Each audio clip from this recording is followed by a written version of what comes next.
So hello friends, నా పేరు రాజు, మీరు చూస్తుంది రాజు రాయల్ టెక్ నుంచి. సో ఈరోజు మనం మాట్లాడుకోవాల్సింది ఏంటంటే, సో చాలా రోజుల తర్వాత ఇంకొక వీడియో అయితే చేశాను. సో దానికి రీజన్ ఏంటి అని అంటే, సో రీసెంట్గా మనం చూసుకున్నట్టుంటే వైజాగ్లో ఒక ఫోటోగ్రాఫర్ని అయితే సో మర్డర్ అయితే చేశారు. సో అదైతే మనకి కొంచెం బాధాకరంగా అయితే అనిపించింది. సో దానికోసం రియాక్ట్ అవ్వాలని అయితే వీడియో చేశాను.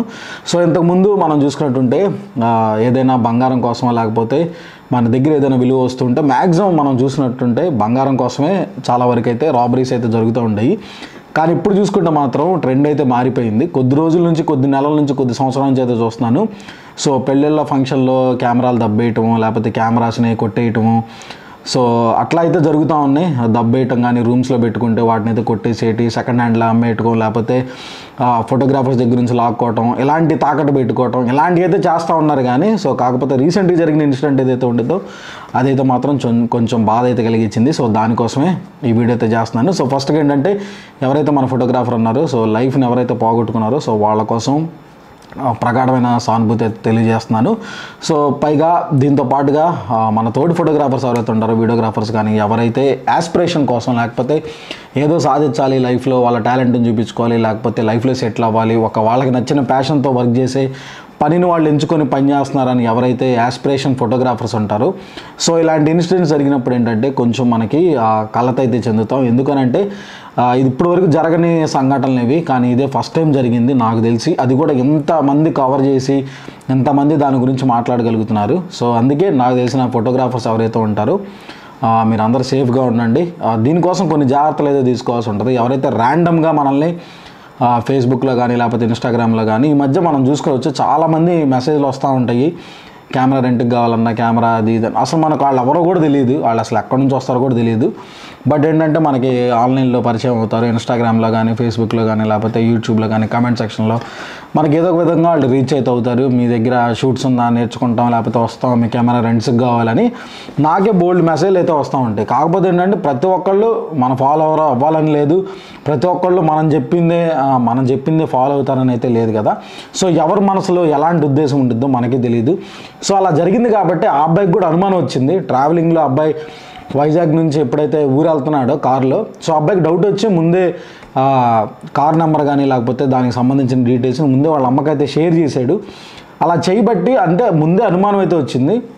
అంత ఎక్స్పెన్సివ్ థింగ్స్ తీసుకొని వెళ్తున్నాడు, ఒక్కడే వెళ్తున్నాడు, సో ఏదో ప్రమాదం రాబోతుందని ముందే గ్రహించాడు కాబట్టి అబ్బాయి ఫోటో షేర్ అయితే చేశాడు. బట్ ఉపయోగం అయితే లేకుండా పోయింది, చూశారు కదా. సో మన చేయి దాటి అయితే జరిగిపోయింది. సో మన ఫోటోగ్రాఫర్స్ ఎవరైతే ఉంటారో, సో మీరైతే మాత్రం ఆన్లైన్లో ఎట్లాంటి ఏమన్నా వ్యాపారాలు జరుగుతూ ఉంటే మాత్రం దయచేసి ఆపేయండి. మీకు తెలిసిన క్లోజ్ సర్కిల్స్ నుంచి మాత్రం కాల్స్ వస్తే మాత్రం రెస్పాండ్ అవ్వండి. దాంతోపాటుగా మీ కెమెరా కిట్ని పంపించేటప్పుడు ఆ పర్సన్ గురించి, ఇప్పుడు మీరు చాలా ఎగ్జాంపుల్స్ చూసి ఉంటారు, చాలామంది కెమెరా రెంట్లకు తీసుకెళ్తున్నారు, అద్దెలు కట్టట్లేదు, కెమెరా బయటికి వెళ్ళిందంటే తిరిగి వచ్చిద్దో లేదు. ఇంతకుముందు హైదరాబాద్ వాళ్ళు కనీసం ఆధార్ కార్డులు, వాటర్ కార్డులు పెట్టుకొని, ప్రూఫ్లు పెట్టుకొని కెమెరాలు ఇచ్చినా, ఇప్పుడు అలా ప్రూఫ్లు తీసుకున్నా కానీ కెమెరాలు తీసుకెళ్ళి అమ్మేసి తాకట్టు పెట్టేసేసి సర్వనాశనం అయితే చేసేస్తున్నారు. సో దీనికి గల కారణం నాకు అనిపించింది ఏంటంటే, ఒక పటిష్టమైన సిస్టమ్ లేకపోవడం వల్ల. అంటే ఉండటానికి నామకే వాస్తే ఈ గ్రూపులు ఉంటాయి, లేకపోతే నాకు తెలిసి ఈ ఫోటోగ్రఫీకి సంబంధించిన అసోసియేషన్ ప్రెసిడెంట్లని ఊర్లకు సంబంధించి ఉంటారు. కానీ సో వీళ్ళు పరిపూర్ణంగా ఒక క్లియర్గా ఏదైనా వాళ్ళకి సంబంధించిన పనిని వాళ్ళు కంప్లీట్ అయితే చేయలేకపోతున్నారు. మేబీ ఏంటంటే యూనిటీ లేకపోవడం వల్ల నేను అనుకుంటున్నాను. ఎందుకంటే ఫోటోగ్రాఫర్లకే పడదు, వీళ్ళకే కమ్యూనికేషన్ క్లాష్లు ఉంటాయి, లోపల వీళ్ళే తిట్టుకుంటూ ఉంటారు. సో దీనివల్ల కూడా ఏంటంటే పటిష్టంగా ఉండకపోవడం వల్ల ఇట్లాంటి సంఘటనలు అయితే జరుగుతున్నాయి. ఇది ఫస్ట్ సంఘటన, నాకు తెలిసి ఎట్లాంటి ఇంకా ఫ్యూచర్లో జరగడానికి అవకాశాలు బోల్డ్ ఉన్నాయి. ఎందుకనంటే ఇంతకుముందు గోల్డ్ని అట్లా చూసేవాళ్ళు, ఇప్పుడు కెమెరాస్ని కూడా అట్లాగే చూస్తున్నారు. వీటి ప్రైస్లు ఇంతకుముందు తెలిసే కాదు, కానీ ఇప్పుడు ఏంటంటే ప్రతి కెమెరా ఎన్ని లక్షలు ఉంటుంది, లెన్స్ ఎంత ఉంటుంది, లేకపోతే లైట్స్ ఎంత ఉంటాయి, వీటి ఎక్విప్మెంట్ కాస్ట్ ఎంత ఉంటుంది అని జనానికి తెలిసిపోయింది.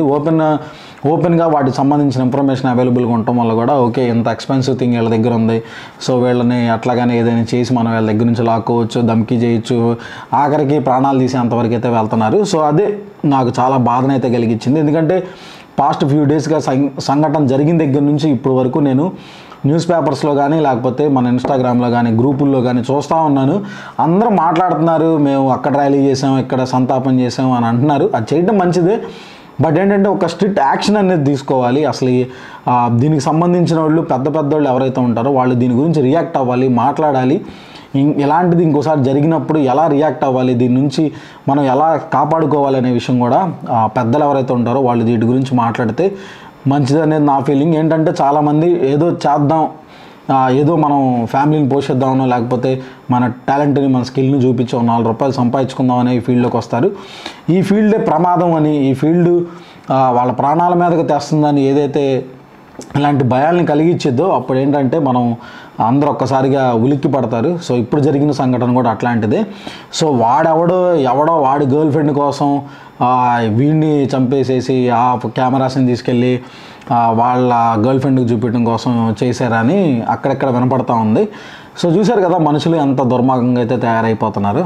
సో అందుకే ఫైనల్గా నేను చెప్పేది ఏంటంటే దీని గురించి ఒక సిస్టమ్ని అయితే బిల్డ్ చేస్తే బాగుంటుంది అనేది నా ఫీలింగ్. యాక్చువల్గా కమ్యూనిటీస్ కానీ లేకపోతే గ్రూప్స్ అని కానీ ఒక స్ట్రాంగ్ సిస్టమ్ని అయితే తయారు చేయాల్సి ఉంటుంది, ఇట్లాంటి ఫోటోగ్రఫీకి సంబంధించిన ఒక సిస్టమ్ని. పైగా ఈ సిస్టంలోకి అసలు ఎవరు పడితే వాళ్ళు లోపలికి రానియకుండా, అంటే ఫోటోగ్రాఫర్ అని అవునో కాదో మనకు తెలియకుండానే మన గ్రూప్స్లోకి వచ్చేసి ఉంటున్నారు. వాళ్ళు అసలు మనోళ్ళో కాదో తెలియదు, మంచోళ్ళో తెలియదు, ఆ ఫీల్డ్కి సంబంధించిన వాళ్ళో కాదో తెలియదు, మనకు అసలు ఏ ఇన్ఫర్మేషన్ తెలియదు.